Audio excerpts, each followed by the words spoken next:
In our last episode, I said that we were reading aloud a lot more these days. But if you have one or more of those wiggly children, those that are bursting with energy, reading aloud may end up as stressful instead of soothing. So this week, we're going to chat about 3 tips to help you enjoy reading aloud in your homeschool. Hi, I'm Paige Hudson, and welcome to Season 6 of the Tips for Homeschool Science Show, where we're breaking down one of the lofty ideals of teaching science into 3 building blocks you can use in your homeschool.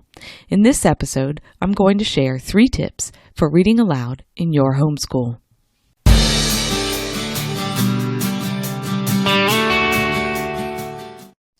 So, you're reading aloud more these days, or at least you're trying to read aloud more.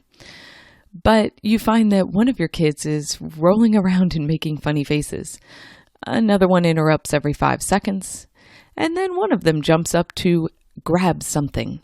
So often, you wonder if you will ever finish the chapter. You're not alone.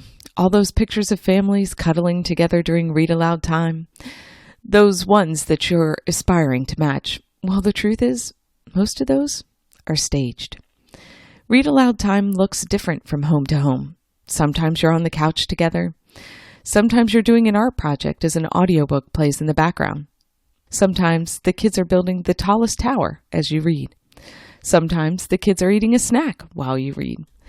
And sometimes the kids are listening to an audiobook while you're doing your workout.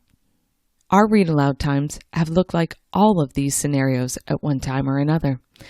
The point is to make your read aloud time work for you, not to have some Norman Rockwell homeschooling moment. And these 3 tips will help you enjoy reading aloud in your homeschool. So tip number 1, read after breaks. I like to read aloud after we take a break in our homeschooling day, especially after we've done something active.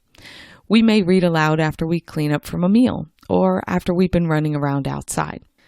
The idea is that the kiddos have been up and moving around before I ask them to sit for an extended period of time. I've learned that asking an active child to sit for a while is much easier after they just worked out a bit of their energy. Plus, reading after a break helps us to rein things back in and allows my children to refocus on learning for the day. Take a break before you read aloud, and you'll find that you enjoy reading aloud in your homeschool a whole lot more.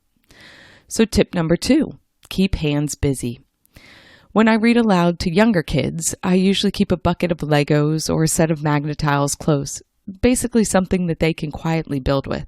This way, if they get a case of the roly-polies or I just need one thingies, I can direct them to build with their hands instead.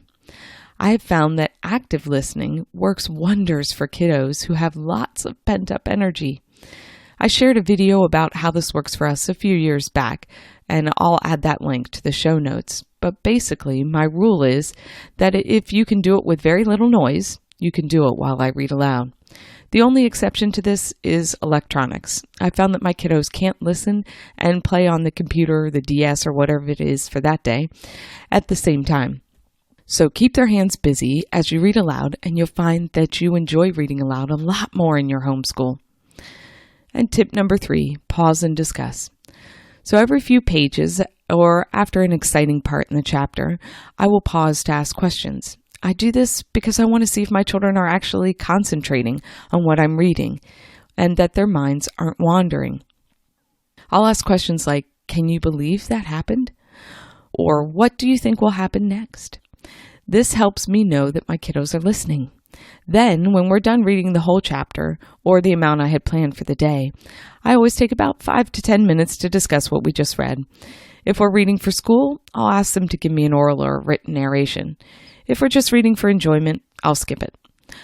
So pause and discuss as you read aloud, and you'll find that you'll enjoy reading aloud in your homeschool a whole lot more. So if your read aloud times are more stressful than you would like, switch things up and find out what works for your family. You can read aloud after a break, you can use building toys to keep their hands busy, or you can pause and discuss as you read through the book. These 3 things will help you to enjoy reading aloud in your homeschool a whole lot more. Thanks for watching, and I hope you have a great time playing with science. If you want to learn more, go ahead and check out this video from Elemental Science.